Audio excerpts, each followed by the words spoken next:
Assalamualaikum warahmatullahi wabarakatuh.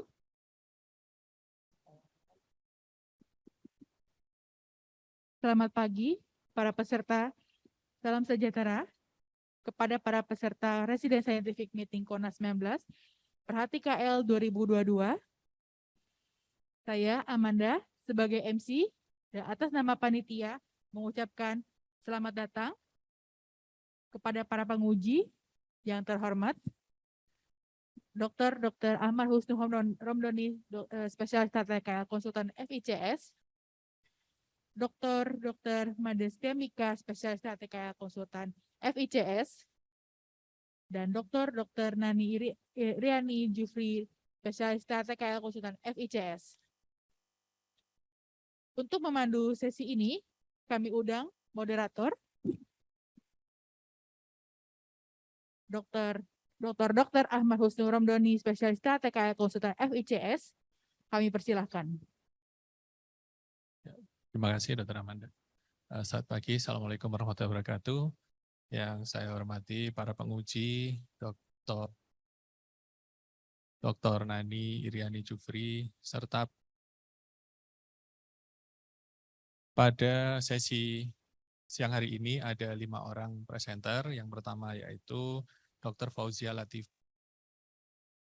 Kurniawan Laksono, yang ketiga Dr. Daniel Bramantyo, kemudian Dr. Gilbran Ayub, serta Dr. Febri Ariussari. Masing-masing presenter diberi waktu 10 menit, 7 menit untuk presentasi, dan 3 menit untuk tanya jawab. Untuk bersingkat acara, mari kita langsung untuk presenter pertama pada Dr. Fauzia Latifa Supriyadi. Silakan. Assalamualaikum warahmatullahi wabarakatuh. Selamat pagi konsulen. Perkenalkan, saya Dr. Fauzia dari Universitas Andalas. Hari ini saya akan mempresentasikan satu kasus yang berjudul hemangioma laring pada dewasa. Hemangioma adalah tumor jinak pembuluh darah yang sering ditemukan pada area kepala dan leher. Berdasarkan usia, hemangioma dibagi menjadi 2, yaitu hemangioma anak atau infantil dan hemangioma dewasa. Sebanyak 60-70% kasus pada anak ditemukan saat lahir. Hemangioma pada anak disebabkan oleh karena angiogenesis dan vaskulogenesis. Kasus hemangioma laring pada dewasa masih sangat jarang, sehingga etiologi dan faktor predisposisinya belum jelas. Untuk menentukan diagnosis pasti pada hemangioma laring, perlu dikonfirmasi dengan pemeriksaan histopatologi. Sampai saat ini, belum ada konsensus khusus untuk menata laksana hemangioma laring pada dewasa. Belakangan, terapi laser menjadi pilihan untuk penata laksanaan hemangioma laring pada dewasa. Laporan kasus dilaporkan seorang perempuan berusia 51 tahun datang dengan keluhan utama sesak nafas yang semakin memberat sejak 3 hari sebelum masuk ke rumah sakit. Awalnya, sesak nafas dirasakan sejak 1 bulan sebelum masuk rumah sakit. Sesak tidak dipengaruhi oleh aktivitas, udara dingin, ataupun debu. Keluhan lain, ada rasa mengganjal di tenggorok sejak 3 bulan yang lalu, dan suara serak yang dirasakan pasien sejak 5 bulan sebelum masuk ke rumah sakit. Keluhan batuk berdarah tidak ada, keluhan nyeri maupun sulit menelan tidak ada. Pada pemeriksaan fisik, didapatkan keadaan umum dalam batas normal, pemeriksaan torak didapat stridor inspirasi, pada voice handicap index score didapat 30, pada gerbas didapat 98. Berikut adalah gambaran FOL pada pasien. Tampak massa hipervaskularisasi berwarna ungu kemerahan menutupi kedua pelika vokalis, menutupi hampir seluruh limf glutis. Pada pasien dilakukan CT scan kontras, ditemukan massa isoden dengan ukuran 13,1 x 11,5 x 1,2 mm pada bagian anterior dari glutis. Pasien didiagnosis dengan impending obstruksi jalan nafas atas et causa massa suspek hemangioma laring dan dilakukan tindakan tracheostomi dalam lokal anestesi dilanjutkan dengan eksisi menggunakan laser dioda. Berikut adalah video operasi. Pasien sebelumnya sudah ditracheostomi dalam lokal anestesi. Dilakukan evaluasi tampak massa hipervaskular permukaan licin dan mobile. Dipasang kasarol basah pada area subglutis. Dilakukan eksisi dengan menggunakan laser dioda pada massa dari mukosa yang normal sampai batas hemangioma. Perdarahan ditangani dengan adrenalin, kasarol dikeluarkan, kemudian dievaluasi dengan skop 0 derajat dan 70 derajat. Tidak ada perdarahan aktif dan massa yang tersisa. Operasi selesai. Follow up hari pertama, pasien mengeluh nyeri pasca operasi dengan fase 4. Hari ketiga tidak ada keluhan, pasien dipulangkan. Hari ketujuh pasien kontrol ke poli dengan membawa hasil patologi anatomi yaitu hemangioma tipe kapiler cavernosa. Berikut adalah gambaran dari histopatologi. Didapat campuran antara gambaran cavernosa dan gambaran dari kapiler.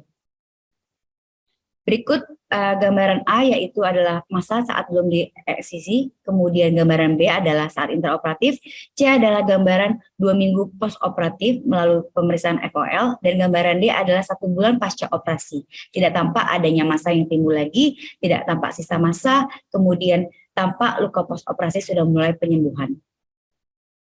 IKO, pasien hemangioma malaring pada dewasa, intervensi pemberian tindakan pembedahan dengan laser, komparasi dibandingkan dengan pembedahan cold steel, outcome pembedahan dengan laser memiliki efektivitas yang relatif lebih baik dibanding dengan cold steel dan memiliki invasif yang lebih rendah dibanding pembedahan yang lain.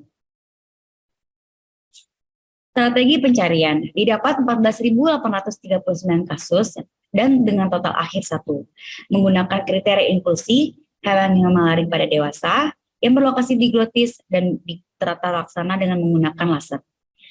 Dan menggunakan kriteria eksklusi hemangioma infantil yang berlokasi di supraglotis dan subglotis, tata laksana pembedahan, dan literatur lebih dari 10 tahun. Diskusi, hemangioma malaring pada dewasa adalah kasus yang jarang. Kommelman di tahun 1979 pertama kali melaporkan adanya kasus hemangioma malaring pada dewasa. Dalam 41 tahun terakhir, dilaporkan sebanyak 20 kasus pada hemangioma malaring, khususnya di bagian vocal fold.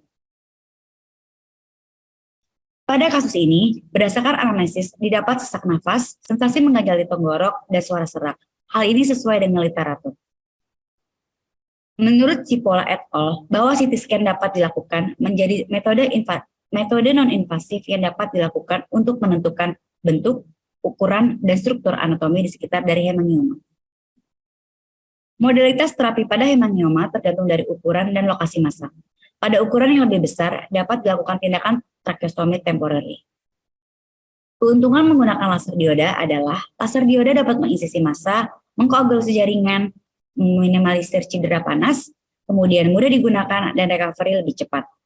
Pada laporan kasus ini, dipilihlah laser dioda. Kasus hemangioma malaring memiliki kasus rekursi yang tinggi. Pada kasus ini belum ditemukan tanda-tanda rekurensi. Kesimpulan, hemangioma malaring pada dewasa merupakan kasus yang jarang. Kasus ini dapat menyebabkan obstruksi saluran nafas dan pilihan terapi pada kasus ini adalah laser dioda. Terima kasih. Assalamualaikum warahmatullahi wabarakatuh. Waalaikumsalam warahmatullahi wabarakatuh. Ya, baik. Mungkin saya bertanya lebih dulu ya. Yang pertama terkait kata kunci. Kata kunci yang diambil itu kenapa tidak ada kata lasernya ya? Ya, terima kasih dok. Izin menjawab dok. Ya dok, untuk kata kunci yang digunakan di sini adalah hemangioma malaring pada dewasa. Kemudian kita menggunakan yang microlaryngeal surgery aja dok. Nah, karena apa? Karena di pembahasan kan muncul itu ada dibandingkan laser dioda, disebutkan laser dioda. Tapi di situ tidak dibandingkan dengan yang lain. Misalnya laser kan ada laser CO2, ada laser yang lain. Ini tidak muncul di pembahasan yang pertama. Terus kemudian kata kuncinya di sini adalah laser menurut saya harus masuk. Kenapa? Karena ini adalah terapinya menggunakan laser dan itu menunjukkan keunggulan laser dibandingkan terapi yang lain ataupun dengan laser yang lain. Karena Dr. Fauzia menyebutkan laser dioda lebih baik daripada laser yang lain. Tapi Dr. Fauzia tidak menyebutkan laser apa yang lebih baik dibandingkan dengan dioda itu. Ya, saya kira itu aja. Terima kasih. Dari penguji yang lain, silakan.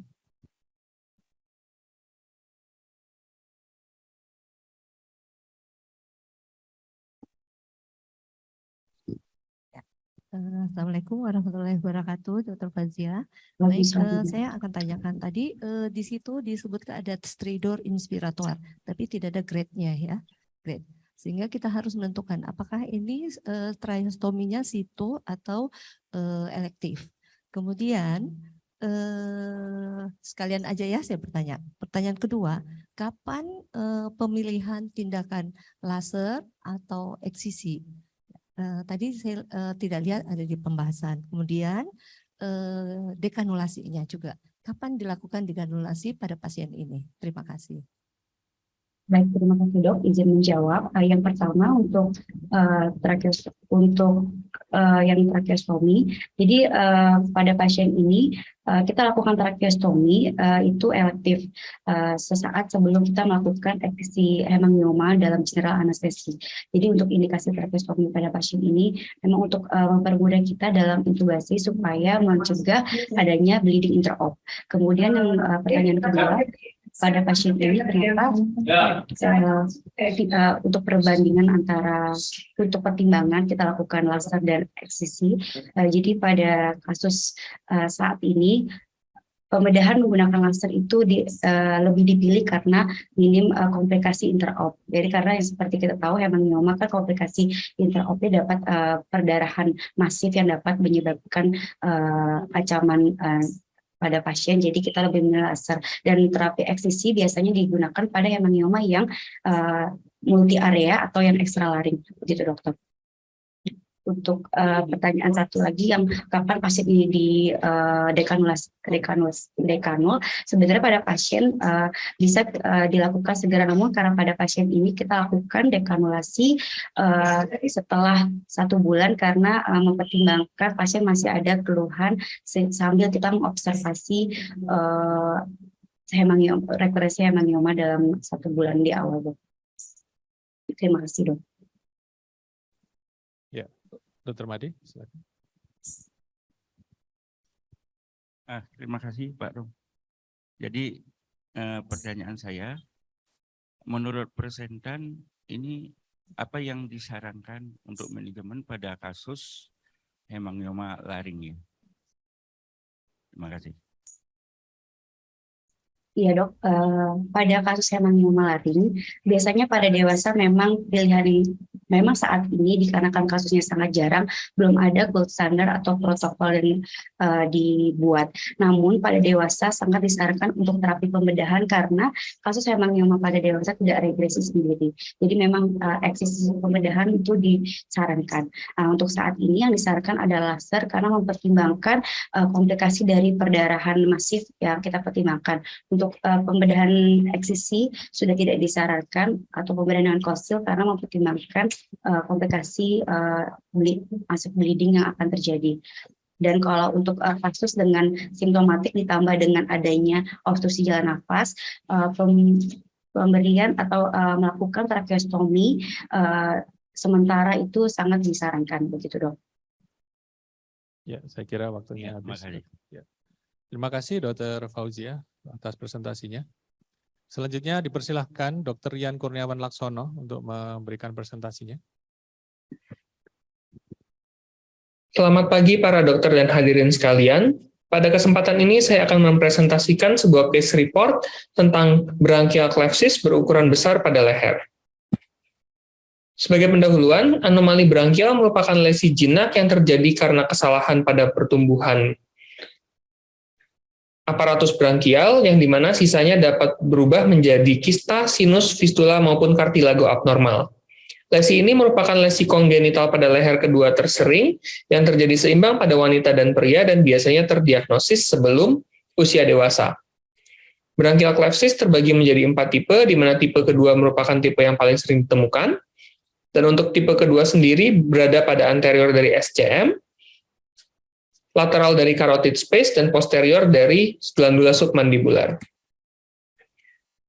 Lesi ini biasanya muncul sebagai benjolan leher yang tidak nyeri, berbatas tegas, berbentuk bulat pada leher, biasanya pada sepertiga atas daripada sternocleidoid muscle. Dan biasanya tidak diketahui oleh pasien, kecuali terjadi infeksi ataupun dia membesar. Kasus pada dewasa biasanya terjadi di antara dekade ketiga dan kelima, dan untuk tata laksananya dengan ekstirpasi surgikal baik dengan insisi langsung maupun dengan endoskopik. Lesi yang kecil biasanya tidak memiliki tanda dan gejala dan biasanya tidak disadari oleh pasien. Sedangkan lesi yang besar sendiri dapat menyebabkan adanya asimetris pada leher, mendeviasi trakea, dan bisa terjadi gangguan pernafasan, gangguan menelan, gangguan berbicara, sampai dengan tortikolis. Pada kasus ini yang diajukan adalah wanita berusia 35 tahun dengan benjolan pada sisi kanan leher yang membesar seiring waktu selama 3 tahun terakhir dan membesar dengan sangat cepat setelah respiratory tract infection. Pada gambaran klinisnya, terdapat massa pada leher sebelah kanan dari batas bawah mandibula sampai dengan klavikula, sekitar 18 kali 10 kali 8 cm, yang teraba kistik, mobile, berfluktuasi, dan tidak didapatkan adanya nyeri tekan.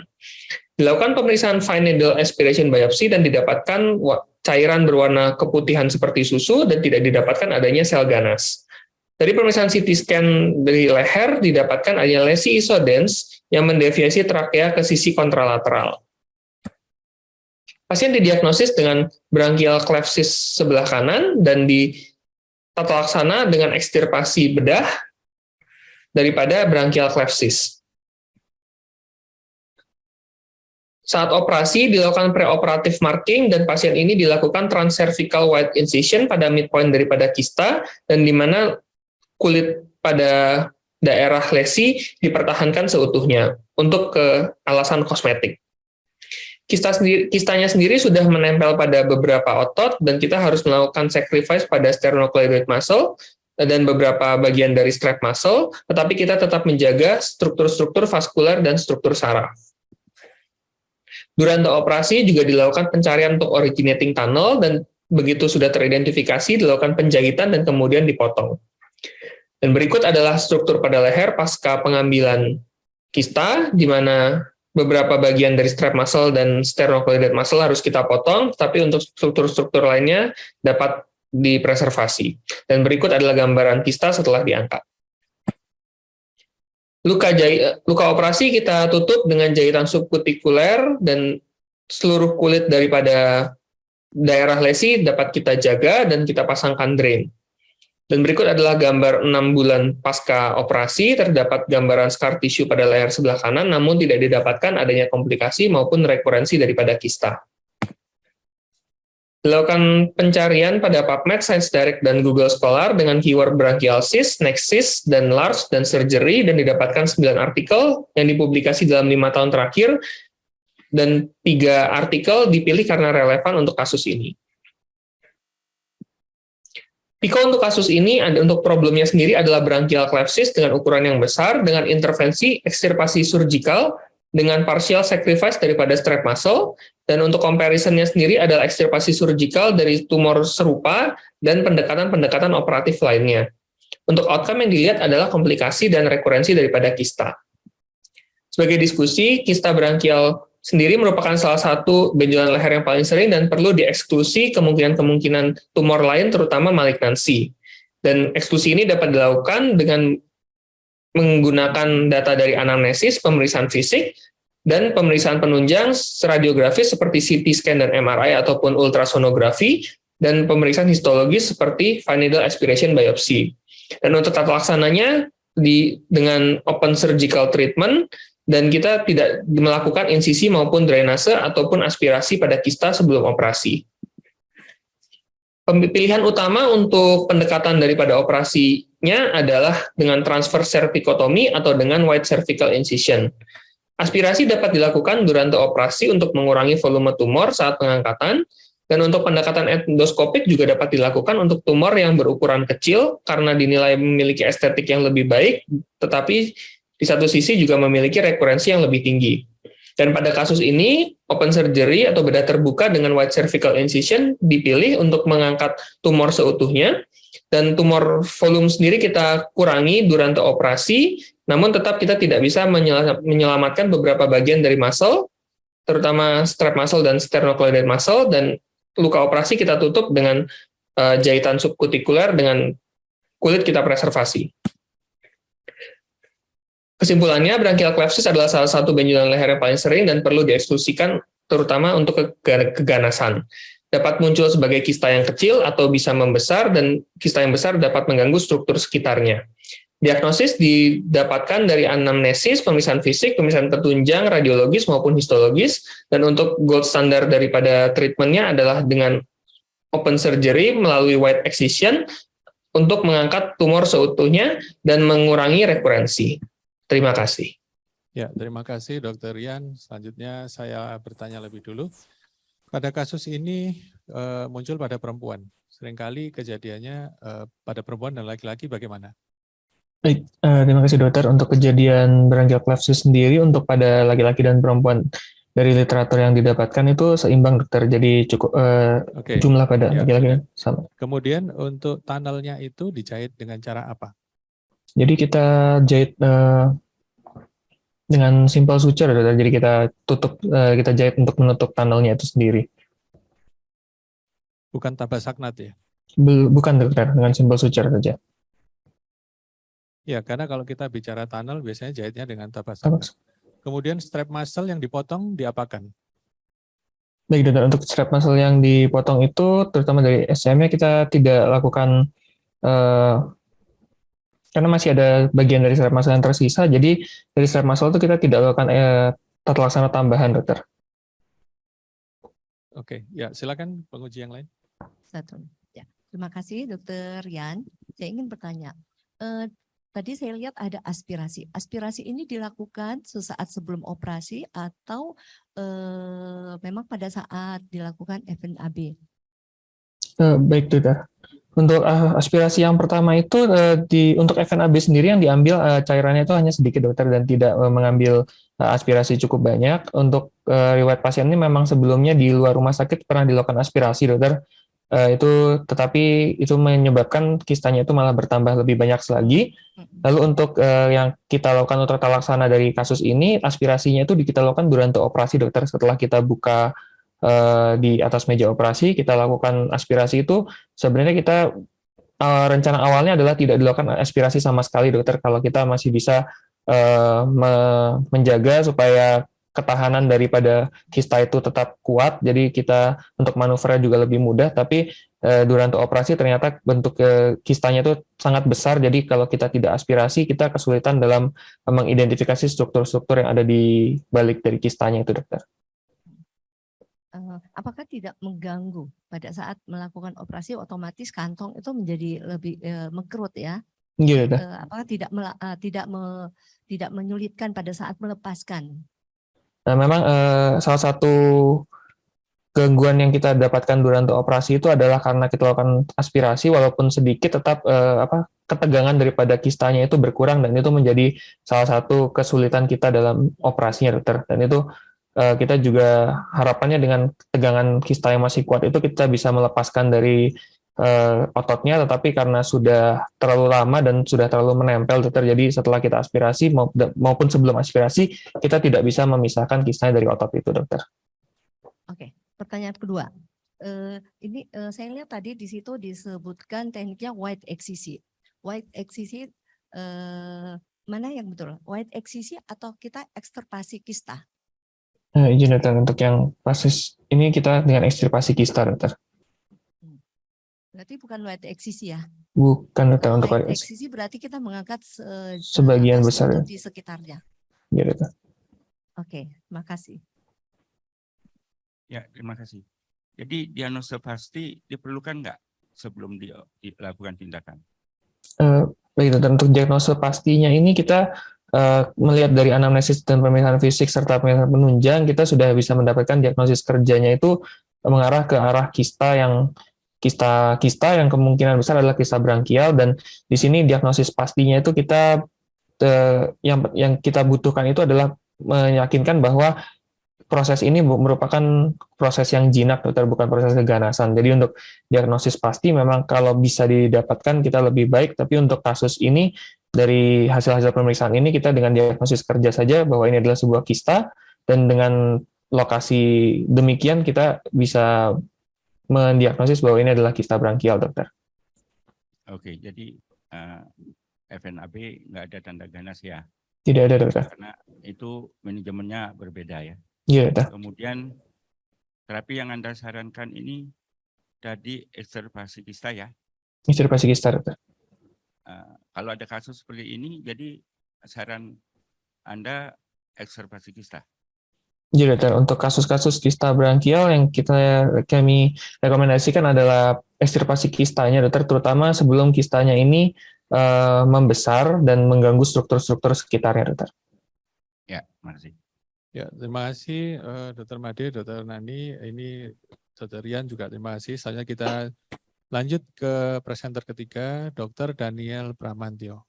Silakan. Assalamualaikum warahmatullahi wabarakatuh. Perkenalkan saya Dr. Daniel Bramantio dari Fakultas Kedokteran Universitas Sriwijaya. Hari ini saya akan membawakan case report mengenai diagnosis and management of ameloblastoma in right mandibular region. Ameloblastoma itu merupakan tumor autogenik jinak dengan prevalensi tinggi yang sering ditemukan di tulang rahang. Ameloblastoma pertama kali diperkenalkan oleh Gorlin yang menemukan pusat sebagai orang pertama dengan masalah ini pada tahun 1877. Sementara pada tahun 1930, Evi dan Kuchel menggunakan istilah ameloblastoma sebagai terminologi hingga saat ini.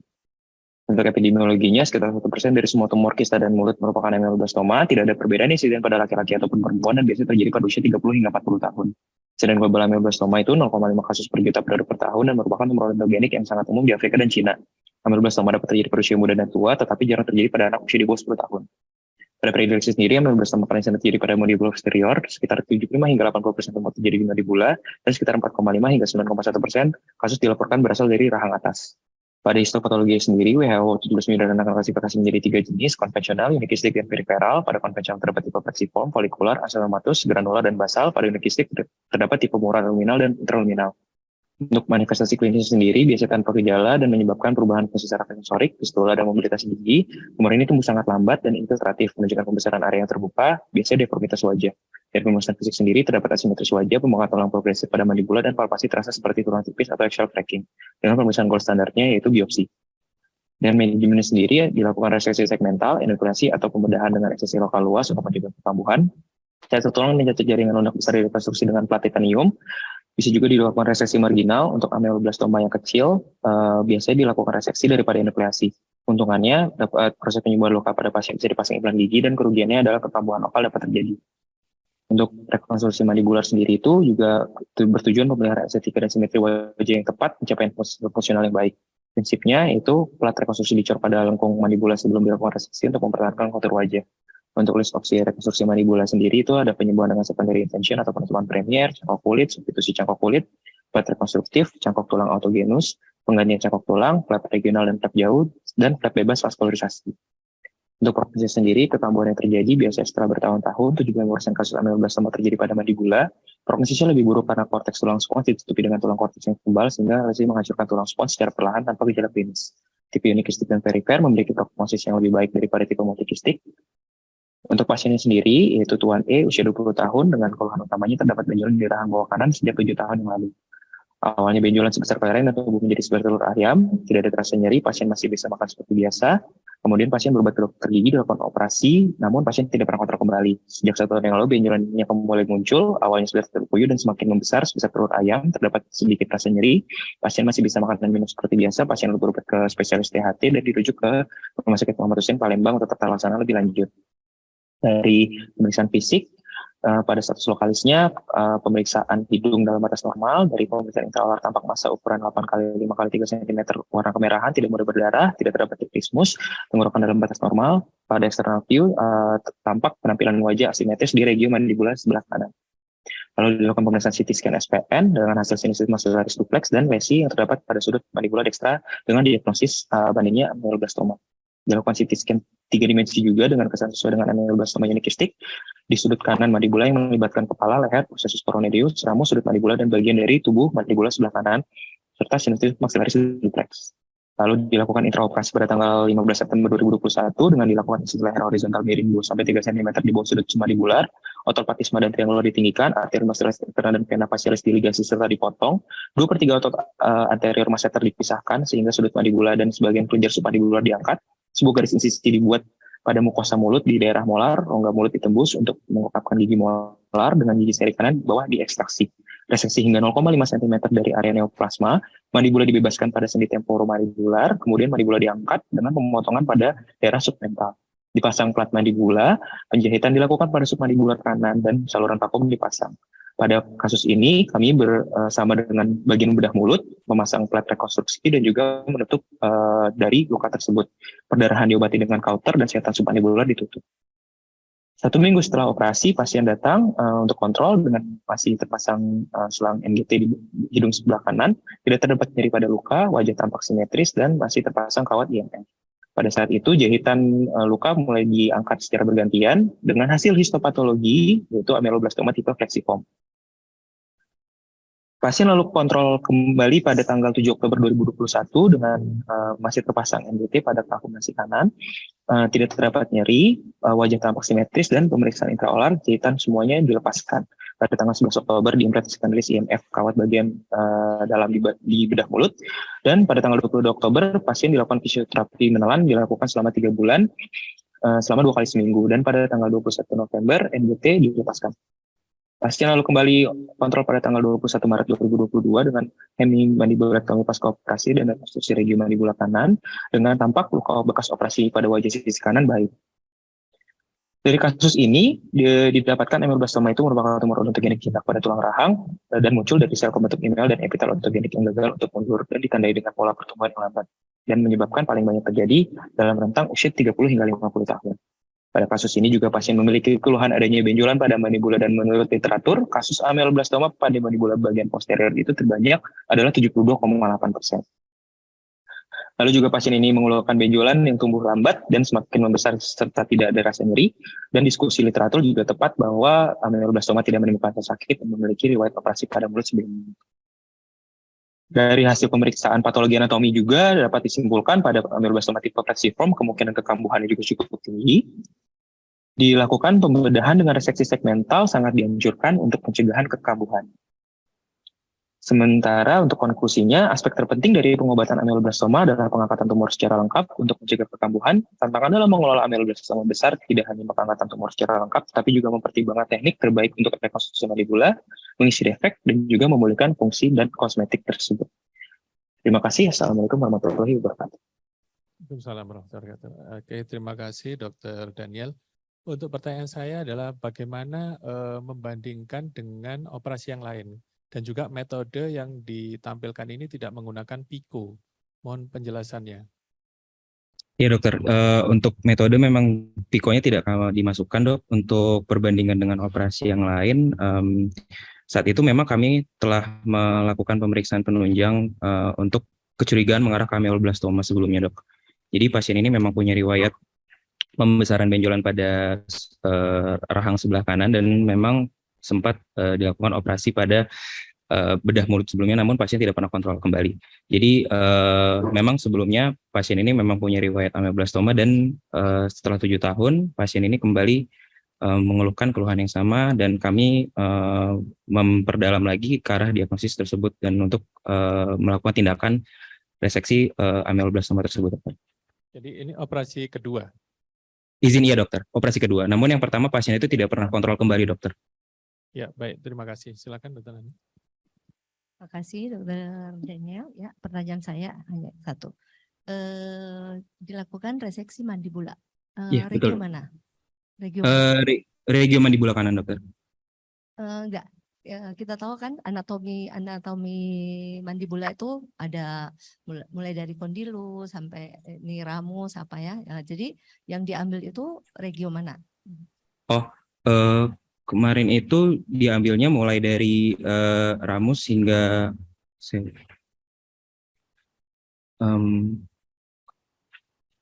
izin dokter, saya coba mengingat kembali kemarin itu hampir dari ramus hingga 2/3 mandibula depan dokter, izin dok. Bukan belakang ya. Iya dok, dari ke posterior, di posterior. Iya di posterior hingga ke depan dok, karena sempat pembesaran mandibulanya itu hingga ke 2/3 bagian depan dok. Oke, makasih.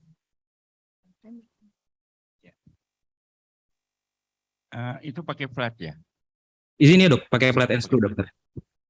Ya, itu kapan kira-kira dia diambil platnya?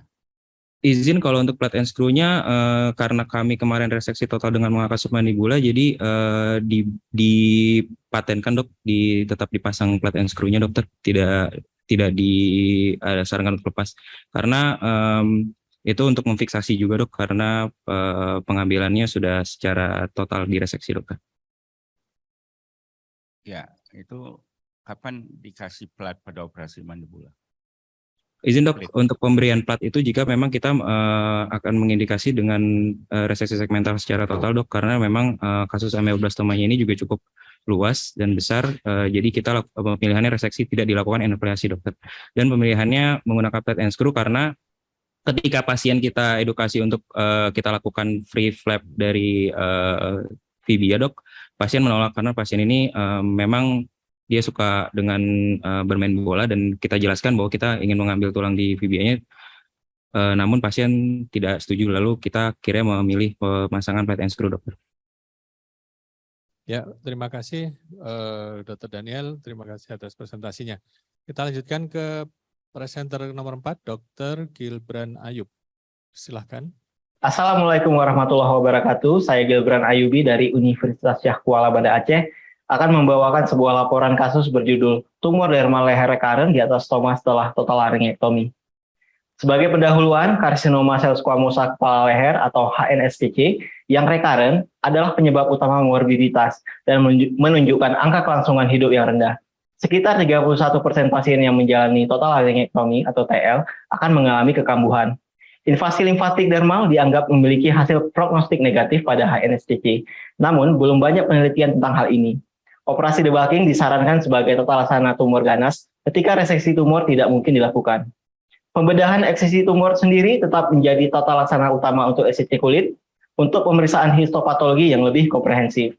Untuk penutupan defek kulit yang luas masih banyak menggunakan local flap, salah satunya dengan flap rotasi. Laporan kasus, seorang laki-laki berumur 53 tahun datang dengan keluhan benjolan di depan leher yang muncul sejak 6 bulan lalu. Benjolan awalnya sebesar telur puyuh dan makin membesar hingga saat ini sebesar bola baseball. Pasien memiliki riwayat SCC laring pada tahun 2017 dan telah menjalani total laryngectomy, namun setelah itu menolak tindakan radioterapi. Pasien juga memiliki DM tipe 2 namun tidak pernah kontrol. Dari pemeriksaan fisik didapatkan massa soliter berulkus di leher anterior di atas stoma dengan ukuran 6 x 6,7 x 3,5 cm, permukaan tidak rata, mobile, konsistensi keras, berbatas tegas, dan mudah berdarah. Pasase udara di stoma masih baik dan tidak ditemukan pembesaran kelenjar di tahap bening. Hasil pemeriksaan lab darah dalam batas normal dengan peningkatan kadar gula darah sewaktu, fototoraks dalam batas normal, lalu pasien didiagnosa dengan suspek tumor leher recurrent dan ditambah DM tipe 2. Dan direncanakan tindakan debulking tumor yang dilanjutkan penutupan luka dengan flap rotasi. Namun saat intraoperasi tindakan menjadi eksisi tumor. Pasien dikonsulkan ke bagian interna untuk terapi diabetes, ke bagian kardiologi dengan hasil toleransi operasi sedang, dan anestesi dengan hasil ASA 3. Pada prosedur pembedahan, pasien dalam general anestesi, lalu garis insisi dibuat melingkar mengikuti batas massa dengan margin 1 cm dari batas massa. Garis insisi lalu diperpanjang ke arah superolateral kiri leher sebagai persiapan untuk penutupan luka operasi dengan flap rotasi. Massa didapatkan berada di lapisan superficial leher dengan kesan pembesaran ganas dari limfodermal yang terisolir tanpa invasi ke struktur sekitarnya. Kemudian diputuskan untuk dilakukan tindakan eksisi tumor dengan mengangkat semua bagian massa, lalu jaringan nekrotik pada stoma juga ikut diangkat. Tindakan eksisi tumor ini meninggalkan luka operasi berbentuk sirkuler yang cukup luas. Kemudian dilanjutkan penutupan luka dengan flap rotasi, dimulai dengan undermine kulit di sepanjang flap sisi sehingga terbentuk flap, lalu flap sisi superior ditarik secara rotasional ke arah inferior sehingga menutupi seluruh defek. Kemudian seluruh luka dijahit dengan benang 3-0, non-absorbable dengan teknik simple interrupted. Di sini tidak ada terbentuknya dog's ear saat penutupan defek. Berikut adalah hasil dari tindakan yang telah dilakukan. Massa yang dieksisi didapatkan berukuran 6 x 7 x 4 cm lalu dikirim ke lab patologi anatomi dengan hasil histopatologi post-operasi menunjukkan suatu karsinoma sel squamous berdiferensiasi sedang yang invasif. Luka post-operasi baik, tampak jahitan menyatu dengan baik tanpa tanda-tanda infeksi. Kemudian pasien dipersiapkan untuk menjalani radioterapi. Kata kunci pada laporan kasus ini adalah tumor limfodermal recurrent, eksisi tumor, dan flap rotasi. Pencarian literatur dilakukan menggunakan Medline, PubMed, dan pencarian manual secara langsung. Kriteria inklusi termasuk post-total laryngectomy, HNSCC, dan debulking tumor. Literatur tentang tata laksana lainnya dieksklusikan dari laporan kasus ini. Pada kasus ini, didapatkan pasien dengan massa di leher sejak 6 bulan dengan riwayat SCC laring dan telah menjalani total laryngectomy di tahun 2017. Namun pasien menolak radioterapi setelah operasi. Agrawal dan Goldenberg mengatakan sekitar 31% yang menjalani TL akan mengalami rekarensi di mana interval rata-rata antara TL dan terdeteksinya kekambuhan adalah 11,6 bulan. Hampir 60% pasien mengalami rekarensi lokoregional. Yang paling sering adalah di leher dan di tracheostoma. Berkelain dan kawan-kawan mengatakan bahwa sebagian besar pasien yang menjalani radiasi atau kemoradiasi untuk SCC laring akan mengalami rekarensi. Tindakan eksisi tumor dipilih sebagai tata laksana utama dibandingkan debulking tumor. Teori mengatakan bahwa sel neoplastik yang tersisa diyakinkan akan tumbuh kembali dan operasi debulking secara teoritis tidak dapat menyembuhkan, walaupun dalam beberapa keadaan dianggap memiliki manfaat untuk kelangsungan hidup penderita.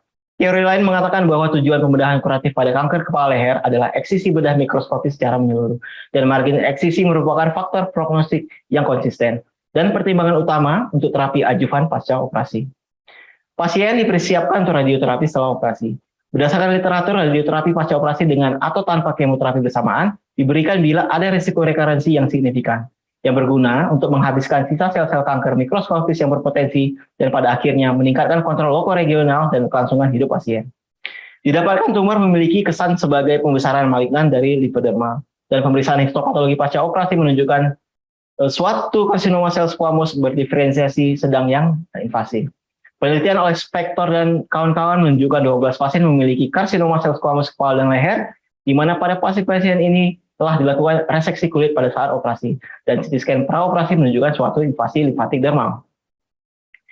Flap rotasi sederhana digunakan untuk menutup defek kulit lingkar yang luas setelah eksisi tumor. Berdasarkan literatur, defek berbentuk segitiga itu dianggap optimal untuk direkonstruksi dengan flap rotasi yang klasik. Defek melingkar dapat dimodifikasi menjadi segitiga untuk kondisi perbaikan yang lebih ideal. Goldman juga mengatakan bahwa konsep flap rotasi itu sendiri mendefinisikan aspek dari bedah rekonstruktif. Dan flap rotasi sering digunakan untuk penutupan luka-luka operasi yang sulit. Kesimpulan, eksisi tumor merupakan tata laksana pembedahan yang tepat untuk masa ganas yang terisolir atau terisolasi.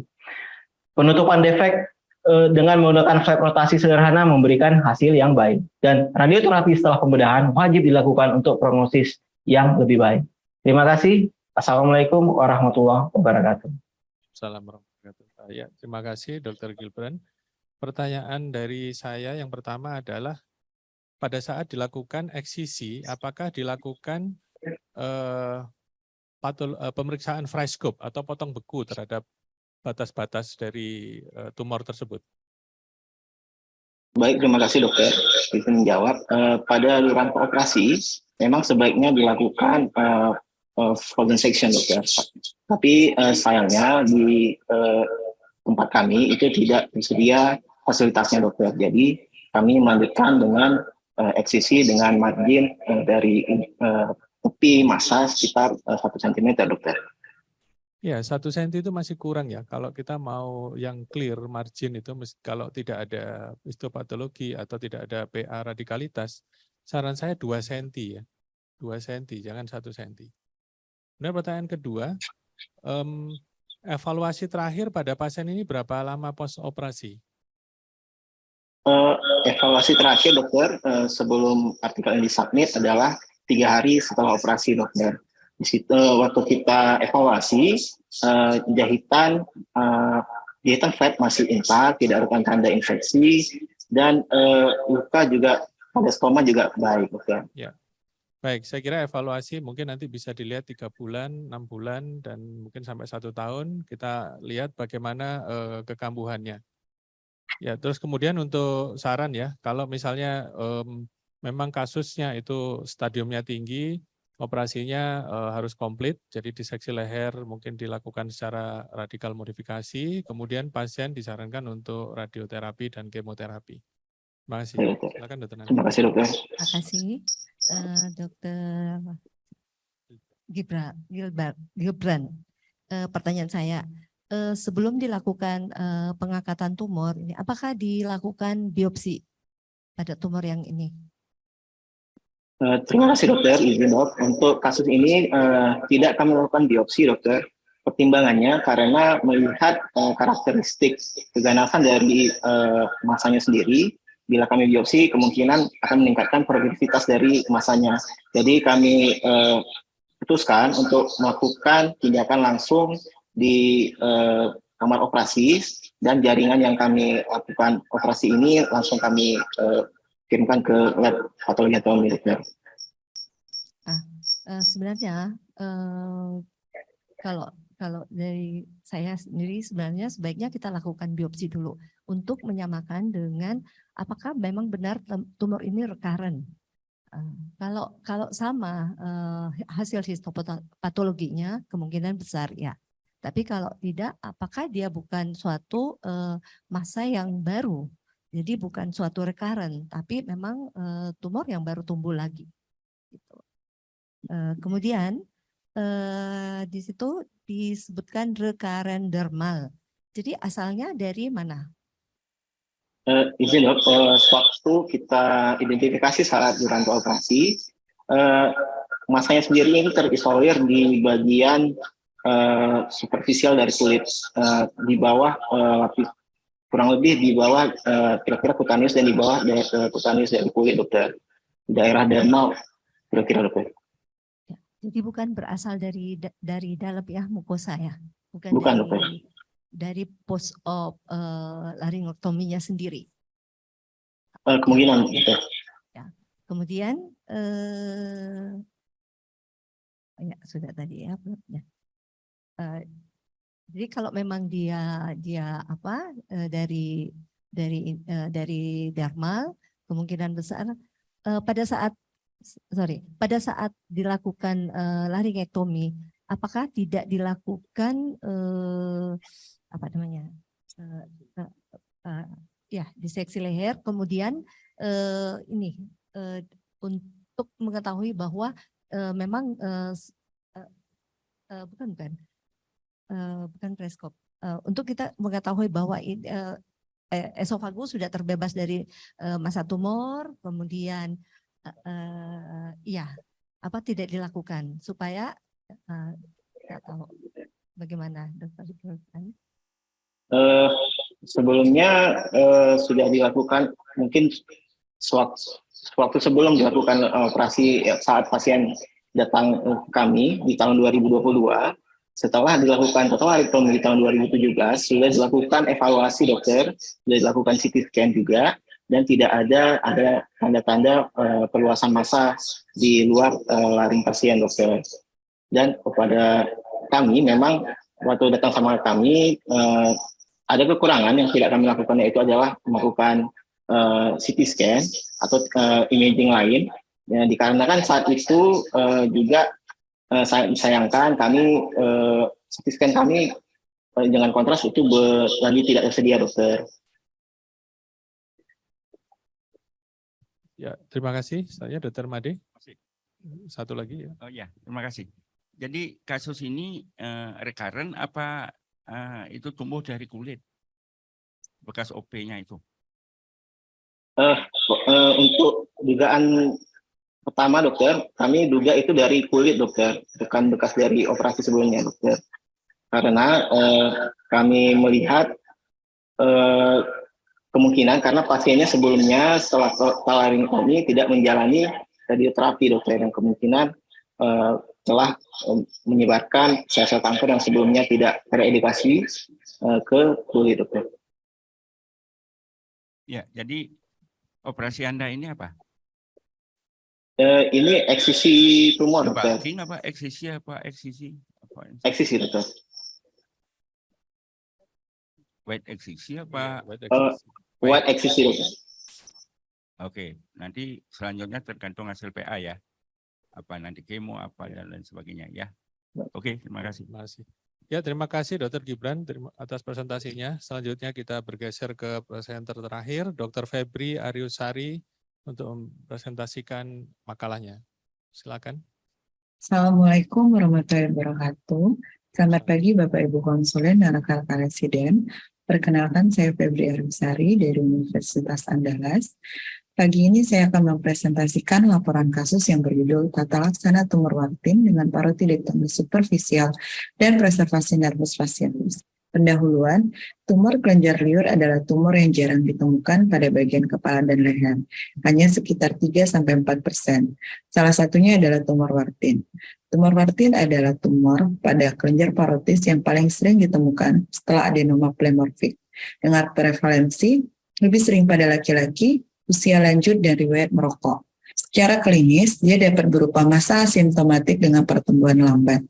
Tata laksana dari tumor Martin dapat berupa tindakan pembedahan yang tetap menjadi pilihan utama, yaitu tindakan pengangkatan tumor secara komplit melalui parotidektomi dan preservasi nervus fasial. Laporan kasus laki-laki 43 tahun datang dengan keluhan benjolan di bawah telinga kanan yang semakin membesar sejak 1 tahun yang lalu. Awalnya keluhan benjolan sebesar kelereng di bawah telinga kanan sejak 3 tahun.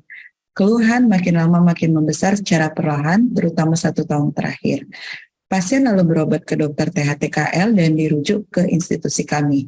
Tidak ada nyeri, tidak ada penurunan pendengaran, wajah kebas maupun wajah mencong, tidak ada benjolan di tempat lain. Ada riwayat merokok sejak lama, 20 tahun yang lalu, 1 bungkus per hari. Dari pemeriksaan fisik dan pemeriksaan THT, serta pemeriksaan nervus fasialis dalam batas normal.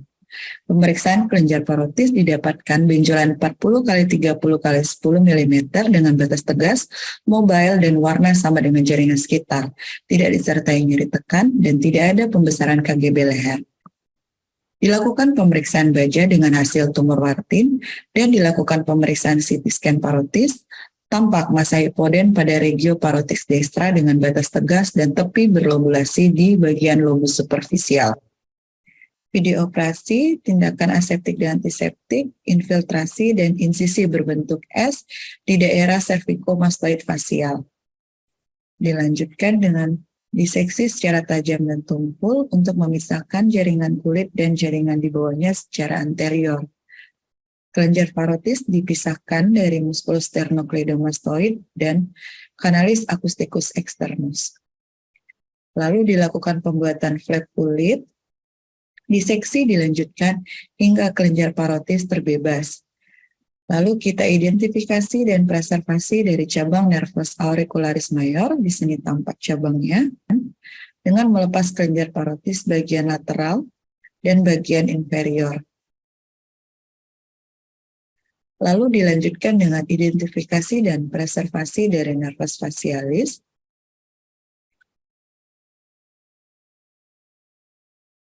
Di sini sudah tampak cabang dari nervus fasialis yang berada di bagian superior dari kelenjar parotis yang sedang dilakukan pemisahan. Diseksi dilanjutkan sampai kelenjar parotis terangkat seluruhnya. Dilakukan pemasangan brand dan dilanjutkan dengan luka dijahit secara keseluruhan. Operasi selesai. Follow up pasca operasi pada 1 minggu dan 3 bulan tidak mengeluh adanya keluhan, dan pada regio parotis dekstra tidak ada tanda-tanda infeksi dan tidak muncul adanya komplikasi. Pemeriksaan histopatologi dengan hasil Wartin tumor, review metode, literatur pencarian dengan menggunakan kata kunci, manajemen Martin tumor dengan parotidektomi superficial dan preservasi nervus fasialis melalui database dari PubMed, Google Scholar, dan Cochrane. Lalu dilanjutkan dengan penilaian kriteria inklusi maupun kriteria eksklusi. Didapatkan total literatur sebanyak 37 dan yang memenuhi kriteria inklusi serta eksklusi sebanyak 3 literatur. Diskusi. Pada kasus ini, pasien adalah seorang laki-laki berusia 43 tahun dengan riwayat merokok. Berdasarkan literatur, tumor Wartin memiliki angka insidensi paling sering pada laki-laki dengan usia lanjut dan riwayat merokok. Pada kasus ini, pasien adalah seorang perokok lama, yaitu lebih dari 20 tahun. Didapatkan etiologi dari tumor kelenjar liur yang masih belum diketahui secara pasti. Namun, faktor predisposisinya adalah salah satu adalah penggunaan tembakau atau merokok, di mana merokok ini erat kaitannya dengan angka insiden dari tumor Wartin. Pemeriksaan radiologi penting dilakukan untuk mendiagnosis dari tumor parotis. Pemeriksaan yang dapat kita lakukan adalah pemeriksaan CT scan dan pemeriksaan MRI. Pemeriksaan baja adalah prosedur diagnostik awal untuk menilai lesi dari kelenjar parotis, yang merupakan pemeriksaan yang cepat dan efektif serta memiliki angka akurasi yang tinggi, sebesar 77,8%. Tata laksana dari tumor Wartin adalah dengan goal terapi, yaitu pengangkatan eksisi komplit dengan tindakan parotidektomi dan preservasi nervus fasialis yang bertujuan untuk mencegah rekurensi dan timbulnya komplikasi. Komplikasi dari parotidektomi dapat menyebabkan kelumpuhan dari nervus fasialis secara temporer maupun permanen, serta komplikasi awal berupa sialokel ataupun fistula kelenjar liur, dan komplikasi lanjut seperti jaringan psikatrik dan Frey syndrome serta deformitas dari kulit. Tumor wartin memiliki prognosis yang baik dan hampir tidak pernah rekurensi. Namun, ada literatur yang melaporkan mengenai transformasi ke arah keganasan, ke arah mukoepidermoid karsinoma, squamous cell karsinoma, dan onkositik adenokarsinoma. Kesimpulan, tumor wartin perlu dipertimbangkan untuk diagnosis banding dari tumor kelenjar parotis. Pemeriksaan histopatologi merupakan standar baku untuk menegakkan diagnosis dari tumor parotis. Tindakan parotidektomi superficial diikuti preservasi nervus facialis perlu diperhatikan pada saat tindakan pembedahan untuk mencegah komplikasi maupun rekurensi. Terima kasih. Ya, terima kasih Dr. Febri. Pertanyaan dari saya yang pertama adalah pendekatan dari operasi ini tadi antegrade atau retrograde? Izin dok, izin menjawab dok, pendekatan untuk identifikasi. Kurang jelas? Izin dok. Ya. Halo dok, izin dok. Ya, untuk pendekatan dari tindakan parotidektomi superficial ini dan preservasi dan nervus facialis, kita menggunakan pendekatan antegrade dok, di mana kita lakukan identifikasi mulai dari trunkus utama dari nervus facialis yang berada di superior dari musculus digastricus 1 cm dan dari kartilago tragalnya yang berada di superior dan superficial dari tumor parotisnya dok. Ya, baik. Kemudian ini di PICO-nya kan ada perbandingannya, comparison-nya itu adalah membandingkan dengan tumor situasi post-op yang ada komplikasi. Nah, pada pembahasan kurang dijelaskan kira-kira komplikasi apa pada wartin tumor yang sering muncul pada post-operasi parotidektomi. Izin menjawab dok, untuk komplikasi yang sering terjadi pada pasca parotidektomi, untuk komplikasi awal bisa timbul sialokel atau fistula kelenjar liur dok. Kemudian untuk komplikasi di samping itu dari komplikasi awal juga dapat timbul parese dari nervus facialis yang bersifat permanen ataupun sementara. Kemudian untuk komplikasi lanjut bisa timbul Frey syndrome dok. Ya, terima kasih. Silakan Dr. Nani. Terima kasih ya, Dr. Febri. Ya, pertanyaan saya pendekatan approach tadi saya lihat di situ insisinya insisi Y ya, dari depan auricula sampai ke belakang. Kalau melihat besaran tumor itu kayaknya tidak terlalu besar ya. Apa alasan pemilihan approach tadi? Izin dok menjawab. Untuk insisi kita menggunakan modified Blair incision dok dengan bentuk S dok di daerah cervicomastoid, di mana kita lakukan insisi di daerah preaurikular setinggi tragus, kemudian mengelilingi lobulus, lalu kita melakukan insisi ke arah caudal mengikuti lipatan kulit dok sampai ke 2 cm di bawah margomandibula. Pilihan kita untuk dilakukan insisi dengan modified Blair incision karena berdasarkan literatur luka operasi pada yang menggunakan insisi S ini dia lebih tidak tampak atau tidak mencolok dibandingkan dengan insisi lainnya.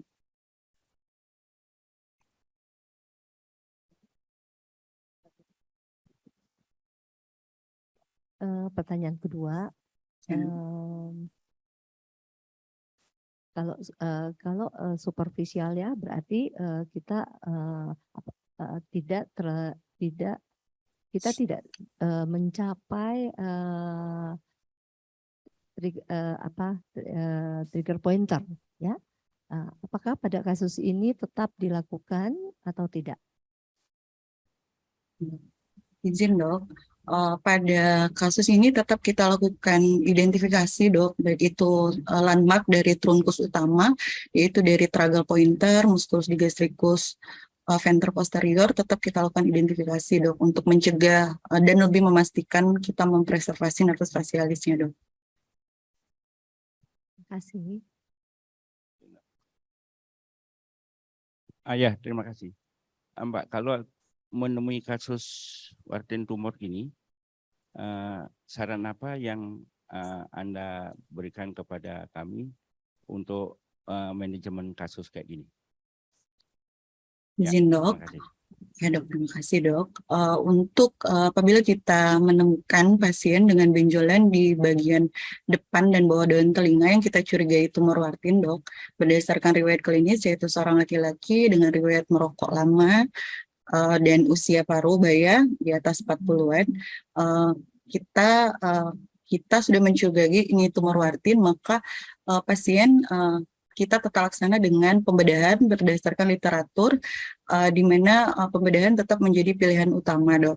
Samping itu kita pastikan sebelum untuk melakukan pembedahan kita lakukan pemeriksaan penunjang berupa pemeriksaan baja maupun pemeriksaan radiologi, dan diingatkan untuk tidak melakukan biopsi eksisi pada tumor jinak di parotis karena dapat meningkatkan angka rekurensi dok.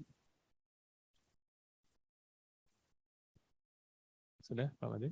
Ya, terima kasih Dr. Febri. Aplaus semuanya untuk presenter. Saya kembalikan ke Dr. Amanda. Assalamualaikum warahmatullahi wabarakatuh.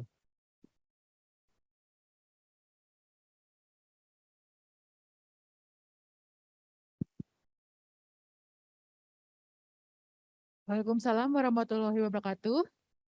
Terima kasih kepada para penguji. Selanjutnya, sesi foto bersama. Mohon para peserta membuka kamera depan. Dan kepada para penguji, mohon di depan.